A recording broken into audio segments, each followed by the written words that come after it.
नमस्कार दोस्तों, स्वागत है आप सभी का आपके अपने YouTube channel Shri Ram classes में। और दोस्तों, रीट एग्जाम नज़दीक है, अपने 26 सितंबर को अपने एग्जाम होने वाला है। तो उससे पहले जो भाषा शिक्षण की जो शिक्षण विधियां हैं उनके आपके लैंग्वेज फर्स्ट और लैंग्वेज सेकंड के रूप में 30 प्रश्न पूछे जाएंगे, 15-15 नंबर के प्रश्न। तो ये इसमें 140 के लगभग जो कुल प्रश्न है। अगर आप ये वीडियो पूरा देखते हैं तो आपके कम से कम 10-12 जो नंबर हैं वो पक्के हो जाएंगे। तो आइए इस वीडियो को हम शुरू करते हैं। और ये क्विक रिवीजन के रूप में है, सुपर फास्ट रिवीजन आप मान सकते हैं इसको। और ये सभी आए हुए प्रश्न हैं। जब आप इनको प्रश्नों को आप पढ़ेंगे, समझेंगे, तो आपको लगेगा कि हाँ, आपके अंदर जो आत्मविश्वास बढ़ेगा इन प्रश्नों से। तो आइए इस वीडियो को हम शुरू करते हैं। भाषा शिक्षण की विधियां। तो सबसे पहले बात करते हैं आगमन विधि की। तो आगमन विधि के दो रूप हैं। एक तो जो प्रयोग प्रणाली है और दूसरी है इसमें सहयोग प्रणाली। फिर है निगमन विधि। निगमन विधि के भी दो रूप है, पाठ्यपुस्तक प्रणाली और सूत्र प्रणाली। इसी पाठ्यपुस्तक प्रणाली को सुग्गा पद्धति के नाम से भी जाना जाता है। आइए आगे प्रश्न देखते हैं। निगमन विधि की बात करें तो एक अमनोवैज्ञानिक विधि है और आगमन विधि मनोवैज्ञानिक विधि है। ठीक है, इसके जो कुछ शिक्षण सूत्र है वो हम देख लेते हैं। तो आगमन विधि में विशिष्ट से सामान्य की ओर चलते हैं, ज्ञात से अज्ञात की ओर चलते हैं, ठीक है, स्थूल से सूक्ष्म की ओर चलते हैं, प्रत्यक्ष से प्रमाण की ओर चलते हैं, उदाहरण से नियम की ओर चलते हैं। मनोवैज्ञानिक विधि है, प्राप्त ज्ञान जो स्थायी होता है, ये आगमन विधि के गुण है। निगमन विधि जस्ट आगमन विधि की उल्टी है। निगमन विधि अमनोवैज्ञानिक विधि है। चौथा बिंदु, व्याकरण शिक्षण की किस प्रणाली को विकृत रूप से सुग्गा प्रणाली कहा जाता है? तो ये पाठ्यपुस्तक प्रणाली को कहा जाता है, जो कि निगमन विधि का ही एक प्रकार है। फिर पांचवा बिंदु है भाषा शिक्षण के सिद्धांत। तो प्रेरणा का सिद्धांत होता है, जीवन से जोड़ने का सिद्धांत है, क्रिया द्वारा सीखने का सिद्धांत है। और ये जो सामग्री आपके सामने प्रस्तुत की गई है, ये मेरे जो गुरुजी हैं मुकेश जी सर, मुकेश जी डागा सर और एसपी सर की ओर से ये तैयार की गई हैं। तो आप जो उनका जो एप्लीकेशन है, ऐप है, वो ज़रूर डाउनलोड करें। बहुत ही शानदार ऐप है, यस गुरु ऐप। और वहाँ आपको ये जो अब रीट तो क्या आने वाले जितने भी एग्जाम्स है वहाँ आपको बेहतरीन जो सामग्री कंटेंट है वहाँ पे आपको उपलब्ध होगा। तो आप जो प्ले स्टोर से यस गुरु ऐप ज़रूर डाउनलोड करें और उससे संबंधित है जो मैटर है आने वाले एग्जाम से संबंधित वो आपको वहाँ पे मिलेगा। फिर छठा बिंदु है वाक्य विश्लेषण के शिक्षण हेतु उपयुक्त विधि है, तो वो है आगमन विधि। ठीक है। सातवां बिंदु है हिंदी भाषा शिक्षण का विधि कौन सी है? तो भाषा प्रयोगशाला है, अनुकरण विधि है, आगमन निगमन, ये तीनों ही प्रणालियां भाषा शिक्षण की विधियां हैं।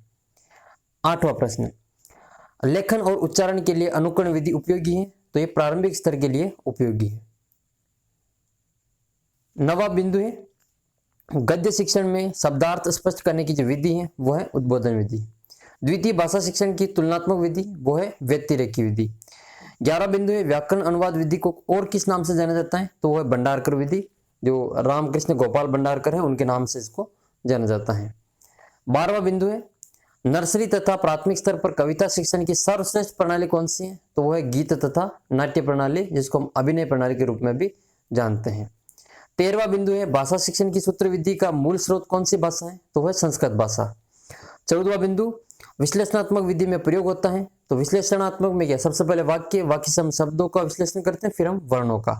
संश्लेषण में इसका उल्टा होता है, पहले वर्ण, फिर शब्द, फिर अंतिम वाक्य। तथ्यों को अलग अलग करना विश्लेषणात्मक विधि में आता है और विधि के अंतर्गत आता है। 16वां बिंदु है इस विधि भाषा को सिखाया जाता है, तो वह विधि है परोक्ष विधि। जो भंडारकर विधि है उसी को परोक्ष विधि के नाम से भी जाना जाता है। 17वां बिंदु है प्रोजेक्ट विधि में शिक्षा प्रदान की जाती है, तो जीवनोपयोगी जो शिक्षा है वो उसमें प्रदान की जाती है। 18वां बिंदु है योजना शिक्षण विधि के जो प्रवर्तक है वो कौन थे? तो WH किलपैट्रिक है, वो योजना जिसको हम प्रोजेक्ट विधि कहते हैं वो उसके प्रवर्तक थे।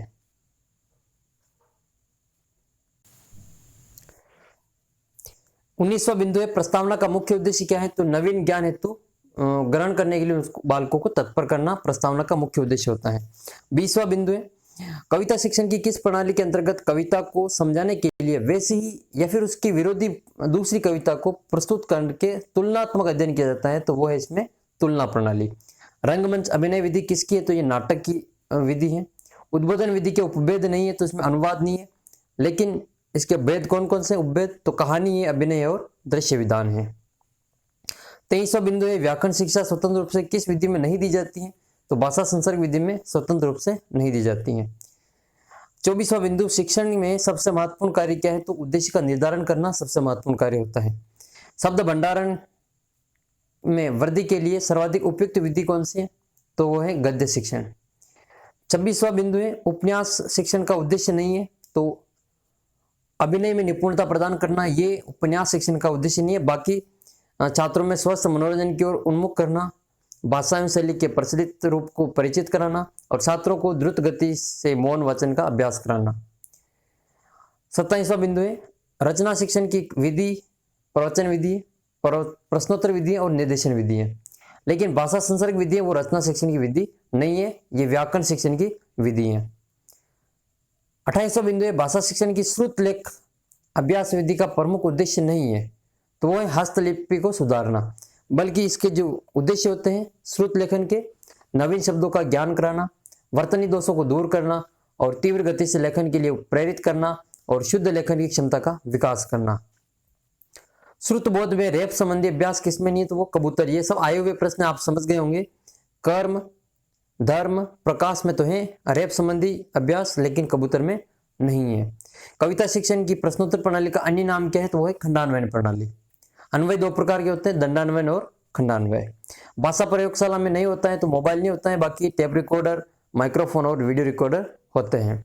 किस शिक्षा शास्त्र के अनुसार स्कूल एक बाग है, अध्यापक एक माली है और बच्चे पौधे के समान होते हैं, तो वह फ्रोबेल।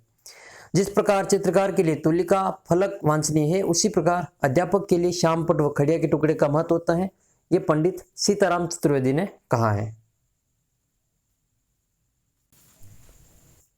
भाषा शिक्षण के उपागम से संबंधित प्रश्न देखते हैं। तो शिक्षण में इकाई का संप्रदाय किसकी देन है, तो मॉरिसन की देन है। मॉरिसन के जो आयाम है वो निम्न प्रकार है। सबसे पहले आता है योजना, जिसको हम जांच भी कहते हैं, पूर्व ज्ञान को खोजा जाता है। फिर प्रस्तुतिकरण, फिर आत्मीकरण आता है, परिपाक, व्यवस्था और अंतिम आता है वर्णन या फिर वाचन। 35वां बिंदु है भाषा शिक्षण के उपागम। तो दो प्रकार के होते हैं, भाषा संसर्ग उपागम में पाठ संसर्ग उपागम और रचना शिक्षण उपागम। रचना शिक्षण दो प्रकार का होता है, मौखिक और लिखित। अधिगम की संपूर्णता किसमें होती है, तो वो इकाई योजना में होती है। हर्बर्ट उपागम का पद है, तो ये 5 पद होते हैं इसमें, प्रस्तावना, प्रस्तुतिकरण, संबंधता, व्यवस्था और प्रयोग। ठीक है, पहले इसमें 4 थे, फिर इसमें जो पहला था उसको 2 भागों में बांट देता, तो इसमें 5 हो गए। गृह कार्य का मुख्य उद्देश्य क्या है, तो पढ़ाए गए पाठ को दोहराने के लिए अवसर देना। बीएस ब्लूम ने शिक्षा में कौन सा नवीन आयाम दिया, तो वो है मूल्यांकन उपागम। भाषा दक्षता का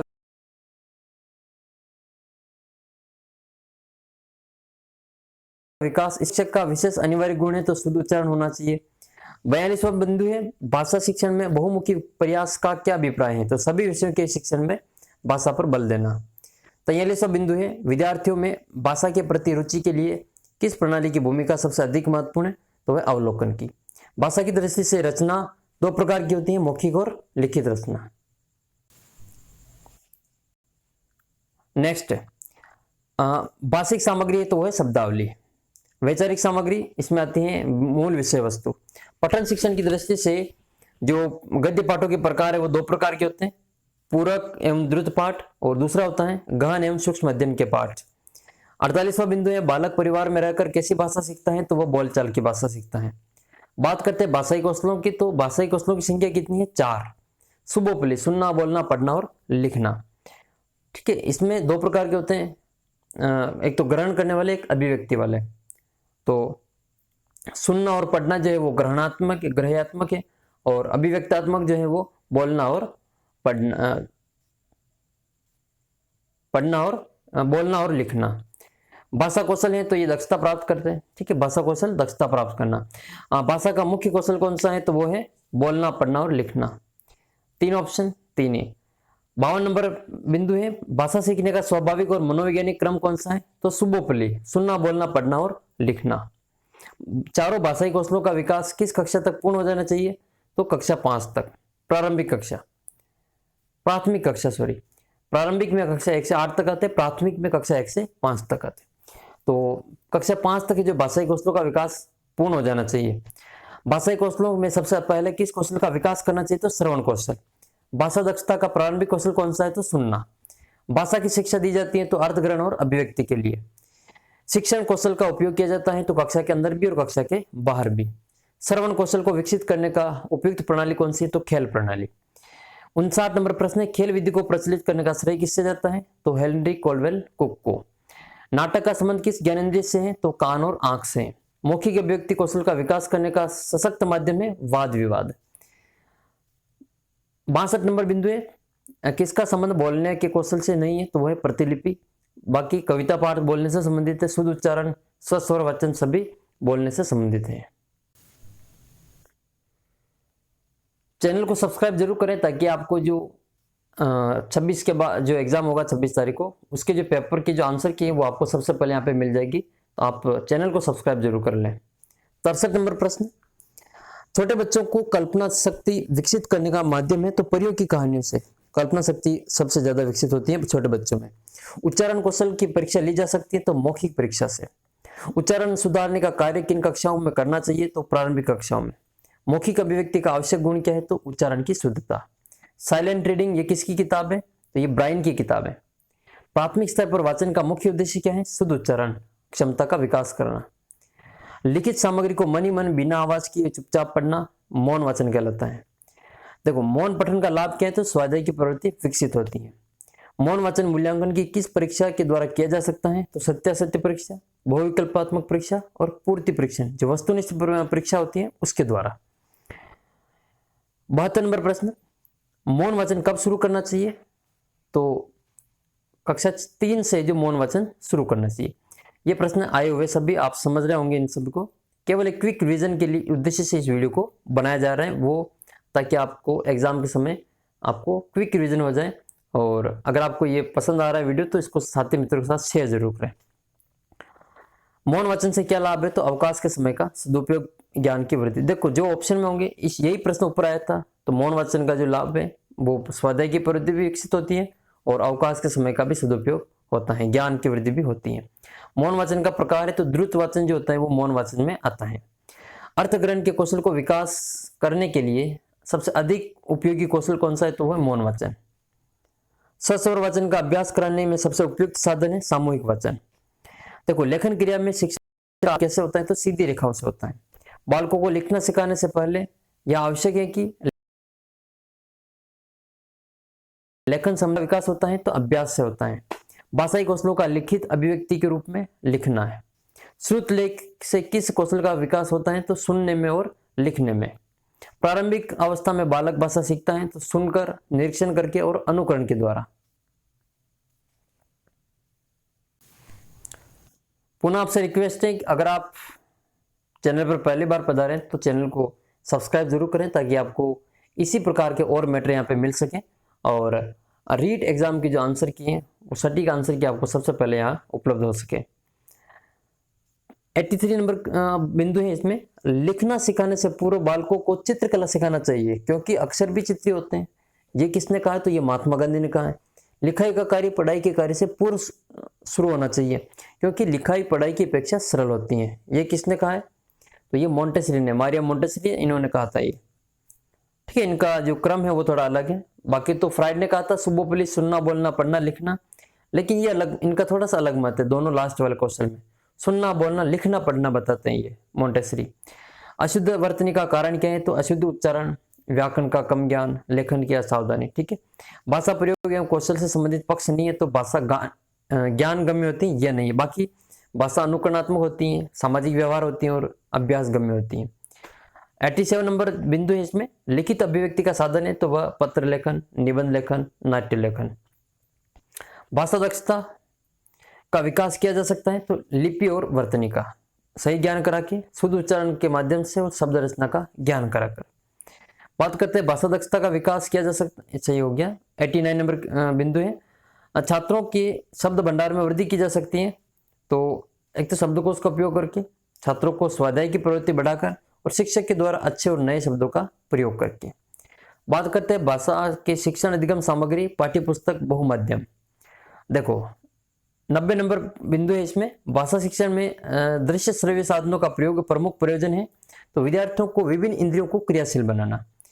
दृश्य श्रव्य साधन का मतलब क्या है? तो शिक्षा को जो स्थायी बनाते हैं, ये शिक्षा को अधिक रोचक बनाते हैं और शिक्षा को अधिक प्रभावकारी बनाते हैं। नेक्स्ट बिंदु है दृश्य श्रव्य सामग्री का आवश्यकता किस विधि के लिए आवश्यक नहीं है? तो वो व्याख्यान विधि के लिए। दृश्य श्रव्य सामग्री नहीं है तो वो छायाचित्र नहीं है, बाकी दूरदर्शन, चलचित्र और ड्रामा है। लिंगवा फोन किस प्रकार का शैक्षिक उपकरण है? तो वो श्रव्य। अच्छा, आपको कमेंट करना है कि जो कक्षा में सबसे अच्छा दृश्य जो सामग्री है वो कौन सी है। ठीक है, दृश्य सामग्री क्लास में जो कक्षा होती है, विद्यालय की कक्षा, उसमें सबसे सुलभ, आसानी से उपलब्ध हो जाने वाली दृश्य सामग्री कौन सी है, जिसको शिक्षक का परम मित्र भी कहा जाता है, परंपरागत साधन भी है। ठीक है, और शिक्षक को का बायां हाथ भी इसको कहा जाता है। ये इसमें आपको शिक्षक का दायां हाथ भी इसको कहा जाता है। 94 नंबर बिंदु है लिंगवा फोन कैसा शैक्षिक उपकरण है? तो श्रव्य है। दृश्य सामग्री बुलेटिन बोर्ड आती है। रेडियो की सीमाओं को कौन सा उपकरण दूर करता है? तो वो है टेप रिकॉर्डर। देखो नेक्स्ट बिंदु है 97 नंबर बिंदु है प्रिंट मीडिया में सम्मिलित नहीं है। तो पाठ्य पुस्तक को सम्मिलित नहीं करते, बाकी देखो समाचार पत्र सम्मिलित होते हैं, पत्रिकाएं और विद्यालय पत्रिकाएं इसमें सम्मिलित है।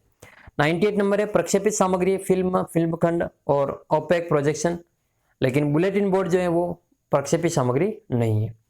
किसी बड़ी वस्तु के छोटे नमूने को क्या कहते हैं? उसको मॉडल कहते हैं, प्रतिमूर्ति कहते हैं। समतल पर बिखरी हुई सामग्री को बहुत तेज प्रकाश द्वारा पर्दे पर प्रतिबिंबित किया जा सकता है, तो वो एपिडाइस्कोप के माध्यम से कर सकते हैं। पाठ्य पुस्तक क्या है? तो शिक्षण का साधन है, साध्य नहीं है। कक्षा शिक्षण का प्रमुख साधन है और विद्यार्थी और शिक्षक दोनों के लिए आधारभूत है। पाठ्य पुस्तक रचना के जो सोपान है उनका क्रम किस प्रकार है? तो सबसे पहले विषय वस्तु जो विषय सामग्री उसका चयन करते हैं, फिर उसका स्तरीकरण करते हैं और फिर अंत करना। पाठ्य पुस्तक की विषय वस्तु का प्रस्तुतिकरण होना चाहिए। देखो ज्ञात से अज्ञात की ओर, सरल से कठिन और स्थूल से सूक्ष्म की ओर। जो आगमन विधि के सूत्र हैं वो इसमें लगते हैं। 104 नंबर है पाठ्य पुस्तक का अध्ययनात्मक पक्ष है, तो वो है प्राकथन। ठीक है, प्राकथन जो होता है वो अध्ययनात्मक पक्ष होता है। नेक्स्ट बात करते हैं इसमें भाषा शिक्षण में मूल्यांकन, समग्र सतत मूल्यांकन, उपलब्धि परीक्षण का निर्माण। देखो मूल्यांकन का आवश्यक गुण क्या है? तो वो वैधता होनी चाहिए, वस्तुनिष्ठता होनी चाहिए, व्यापकता होनी चाहिए, विश्वसनीयता होनी चाहिए और विभेदकारिता होनी चाहिए, लेकिन आत्मनिष्ठता नहीं होनी चाहिए, अस्पष्टता नहीं होनी चाहिए। ठीक है, ये इसके कुछ प्रमुख गुण है, वो हमें ध्यान रखना है। 106 नंबर बिंदु है जिस उद्देश्य के लिए परीक्षण तैयार किया जाता है यदि वह उसकी पूर्ति करता है तो वह परीक्षण क्या कहलाएगा? वैध परीक्षण। किसने मूल्यांकन प्रक्रिया को त्रिमुखी बनाकर त्रिकोण के रूप में प्रस्तुत किया? तो वो थे ब्लूम, बीएस ब्लूम। अच्छा, अगर आपको बीएस ब्लूम की जो किताब का नाम आपको पता हो तो जरूर कमेंट बॉक्स में लिखिए बीएस ब्लूम ने कौन सी किताब लिखी थी शिक्षण उद्देश्यों को लेकर। 108 नंबर बिंदु है मूल्यांकन उपयोगी है, तो विद्यार्थियों की जो प्रगति जानने के लिए काफी इंपॉर्टेंट है। तो मूल्यांकन विद्यार्थियों की प्रगति जानने में उपयोगी। नेक्स्ट है शैक्षिक मूल्यांकन के उद्देश्य होते हैं ज्ञानात्मक, भावात्मक और क्रियात्मक। अच्छा, क्रियात्मक को मनोचालक भी कहते हैं या फिर मनोगति की भी कहा जाता है। भावात्मक पक्ष के मापन है तो उपयुक्त मापनी है, तो वह है अभिवृत्ति मापनी। सतत और व्यापक मूल्यांकन की विशेषता है विद्यार्थी का नियमित मूल्यांकन करना, गुणवत्तापूर्वक मूल्यांकन करना, विद्यार्थी की संप्राप्ति में सुधार करना। ठीक है, ये तीनों ही है। 12वां बिंदु है सतत और व्यापक मूल्यांकन है, शिक्षक और शिक्षार्थी के बीच निकट संबंध आवश्यक है और इससे विद्यार्थियों के व्यक्तित्व का विकास संभव होता है और शिक्षण के दौरान ये संभव है। नेक्स्ट बिंदु है सीबीएसई ने किस वर्ष 10वीं की बोर्ड परीक्षा के संबंध में सतत एवं समग्र मूल्यांकन प्रणाली लागू कर दी थी? तो ये 2010-11 में की थी, लेकिन सबसे पहले कक्षा 9 में शुरू किया था 6 अक्टूबर 2009 से कक्षा 9 में। कक्षा 10 की पूछा तो इसमें 10-11 है। सीसी प्रणाली में व्यापकता का आशय नहीं है, तो प्रश्नों की व्यापकता नहीं होती, बाकी विषय की व्यापकता, दायरे की व्यापकता, उपकरणों की व्यापकता होती है। नेक्स्ट क्वेश्चन है सीसी प्रणाली में A1 या फिर A+ ग्रेड कितने प्रतिशत अंक प्राप्त करने पर दी जाती हैं? तो 91 से 100 के बीच में A1 या फिर A+ ग्रेड दी जाती हैं। पाठोपरांत मूल्यांकन किसे कहते हैं? तो पाठ पढ़ाने के बाद का जो मूल्यांकन होता है उसको पाठोपरांत मूल्यांकन कहते हैं। सत्र की समाप्ति पर प्रयुक्त मूल्यांकन क्या कहलाता है? संकलनात्मक या फिर इसको योगात्मक मूल्यांकन भी कहते हैं। उपलब्धि परीक्षण मौखिक परीक्षा में पक्षपात की आशंका रहती है। क्रियात्मक परीक्षणों में शाब्दिक ज्ञान का महत्व नहीं होता है और निबंधात्मक परीक्षाओं में मूल्यांकन में वस्तुपरकता का अभाव होता है। देखो उपलब्धि परीक्षण का उपयोग क्या क्या वर्गीकरण में, श्रेणीकरण विभाजन में है और शैक्षिक निर्देशन में होता है। उपलब्धि परीक्षण के निर्माण में समांकन योजना बनाने का उद्देश्य क्या है? तो निर्णय संबंधी असंगति को दूर करने में सहायता प्रदान करता है। आपसे पुनः रिक्वेस्ट है, चैनल को अभी तक आपने सब्सक्राइब नहीं किया तो जरूर सब्सक्राइब करें ताकि आपको जो रीट एग्जाम का जो आंसर की है वो सबसे पहले आपको यहाँ पे मिल सके। 121 नंबर प्रश्न है, शिक्षक निर्मित उपलब्धि परीक्षण का निर्माण के चरण क्या क्या है? तो देखो सबसे पहले शैक्षिक उद्देश्यों की पहचान की जाती है, फिर इसके बाद में विभिन्न पक्षों के आधार पर बार निर्धारण किया जाता है, अंक बार, और उसके बाद में ब्लूप्रिंट बनाया जाता है। ब्लूप्रिंट को नील पत्र या आधार पत्र भी कहते हैं, और प्रश्नों का निर्माण किया जाता है, फिर अंक योजना का तैयार किया जाता है और अंतिम है प्रश्नवार विश्लेषण किया जाता है। 122 नंबर बिंदु है, हिंदी शिक्षण में उपलब्धि की जांच की जा सकती है, तो वो उपलब्धि परीक्षण से। उपलब्धि परीक्षण दो प्रकार के होते हैं, प्रमापीकृत और अप्रमापीकृत। अप्रमापीकृत को शिक्षक का निर्मित उपलब्धि परीक्षण भी कहा जाता है। ये वैध और विश्वसनीय कम होते हैं, जबकि प्रमापीकृत जो होते हैं वो वैध होते हैं, विश्वसनीय होते हैं। किसी बोर्ड या संस्था के द्वारा जो पेपर बनाकर इसकी जो, जैसे हम मान सकते हैं जो बोर्ड के एग्जाम होते हैं वो प्रमापीकृत परीक्षण उपलब्धि परीक्षण के उदाहरण है। बात करते हैं इसमें 123 नंबर बिंदु की, तो प्रश्न पत्र निर्माण करने से पूर्व किस प्रपत्र को तैयार किया जाता है? तो ब्लूप्रिंट तैयार किया जाता है। इसको नील पत्र भी कहते हैं और आधार पत्र भी इसको कहा जाता है। देखो ब्लूप्रिंट का ढांचा तैयार करने में उपयोगी नहीं है, तो शिक्षक निर्मित सामग्री नहीं है। बाकी प्रश्नों के प्रकार होते हैं, इसमें शिक्षण के लक्ष्य होते हैं और पाठ्य वस्तु के प्रकरण होते हैं। वस्तुनिष्ठ प्रश्नों में मूल्यांकन पक्षपात रहित होता है, समृद्धि की परख की जाती है और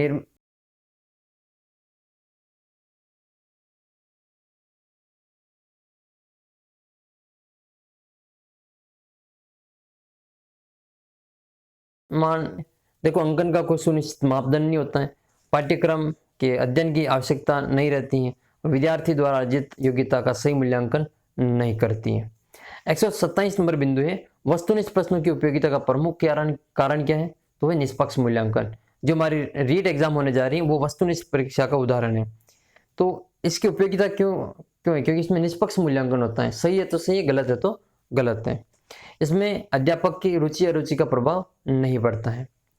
128 नंबर बिंदु है, विचारों की अच्छी अभिव्यक्ति किस प्रकार के प्रश्नों में हो सकती है? तो निबंधात्मक प्रश्नों में। इसमें मौलिकता को बढ़ावा मिलता है, जबकि वस्तुनिष्ठ प्रश्नों में आपको मौलिकता नहीं दिखाई देती है, आपकी अभिव्यक्ति नहीं हो सकती है, सुलेख का उसमें कोई मतलब नहीं है वस्तुनिष्ठ प्रश्नों में। ठीक है, 128 नंबर हो गया इसमें निबंधात्मक। देखो 129 नंबर बिंदु है, छात्र की मौखिक अभिव्यक्ति की योग्यता का मूल्यांकन करते समय आवश्यक है। देखो शुद्ध उच्चारण, उचित गति, व्याकरण सम्मत भाषा का प्रयोग, यह आवश्यक होना चाहिए। कुछ बिंदु और है 130 तक हम आ ही गए, थोड़ी देर में 140 150 तक हम चले जाएंगे। अभी तक आपने चैनल को सब्सक्राइब नहीं किया तो फिर आपसे रिक्वेस्ट है, एक बार चैनल को आप सब्सक्राइब कर लीजिए और पास का जो बेल आइकन है उसको जरूर प्रेस करें ताकि आपको नोटिफिकेशन सबसे पहले मिल सके। रीड के आंसर की आपको सबसे पहले यहाँ पे देखने को मिलेगी, आप चैनल को सब्सक्राइब जरूर करें। 130 नंबर बिंदु है, अधिक विश्वसनीय परीक्षण होता है तो वो प्रमापीकृत। जैसा कि हमने पहले बात की, जो प्रमापीकृत होता है वो अधिक विश्वसनीय और वैध होता है। वस्तुनिष्ठ प्रश्न का प्रकार है तो वह मिलान प्रश्न है, रिक्त स्थानों की पूर्ति, ये सभी वस्तुनिष्ठ प्रकारों की प्रकार है। सत्य असत्य परीक्षा कहलाती है, परीक्षण कहलाता है तो एकांतर प्रत्युत्तर परीक्षण। निदान की परीक्षण विधि के प्रकार है तो वो दो है, मानकीकृत परीक्षण और अध्यापक निर्मित परीक्षण, जिसको हम अमानकीकृत भी कहते हैं। उपचारात्मक शिक्षण, देखो उपचारात्मक शिक्षण के लिए आवश्यक नहीं है तो वो शिक्षण विधि को स्थायी रखना आवश्यक नहीं है, जबकि आवश्यक क्या है तो पहले निदान परीक्षण करना चाहिए उपचार से पहले, क्योंकि निदान ही उपचार का आधार होता है और विद्यार्थी की किसी भी गलती की अवहेलना नहीं करना चाहिए, यह आवश्यक है इसमें। अब शिक्षण विधि को स्थायी रखना आवश्यक नहीं है उपचारात्मक शिक्षण में। उपचारात्मक शिक्षण में नहीं होना चाहिए तो उपवास नहीं होना चाहिए, बाकी सहानुभूति होनी चाहिए, उत्साहवर्धन होना चाहिए, बच्चों का अभ्यास, उत्साहवर्धन, सहानुभूति होनी चाहिए, लेकिन उनका उपवास नहीं करना, मजाक नहीं उड़ाना चाहिए बच्चों की। 136 नंबर बिंदु है, उपचारात्मक शिक्षण का उद्देश्य है तो छात्रों को पिछड़ापन दूर करने के लिए।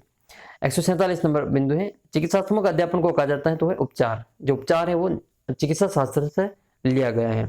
138 नंबर बिंदु है, उपचारात्मक शिक्षण द्वारा छात्रों की कमजोरियों का निदान करके उसमें दूर करने के हेतु शिक्षण करते हैं, अध्यापन संबंधी कठिनाइयों को दूर करते हैं। 139 नंबर बिंदु है, देखो 139 नंबर बिंदु है, भाषा में निदानात्मक परीक्षण वह परीक्षण है जिसके द्वारा अनुसंधानकर्ता छात्र में भाषागत दोषों को खोजता है, अपने स्कूल के विषय में सामान्य प्रगति नहीं कर पाते हैं। ये सोनेल की परिभाषा है, ठीक है, निदानात्मक परीक्षण के विषय में सोनेल के द्वारा दी गई परिभाषा है।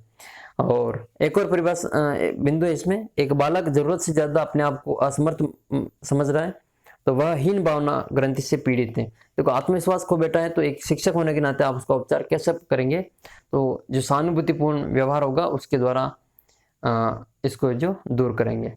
तो ये थे 140 महत्वपूर्ण बिंदु भाषा शिक्षण के। आशा है कि आपकी काफ़ी हेल्प करेंगे रीट एग्जाम में। और अभी तक आपने चैनल को सब्सक्राइब नहीं किया तो ज़रूर करें। और एक और रिक्वेस्ट है, जो यस गुरु ऐप है उसको ज़रूर आप डाउनलोड करें।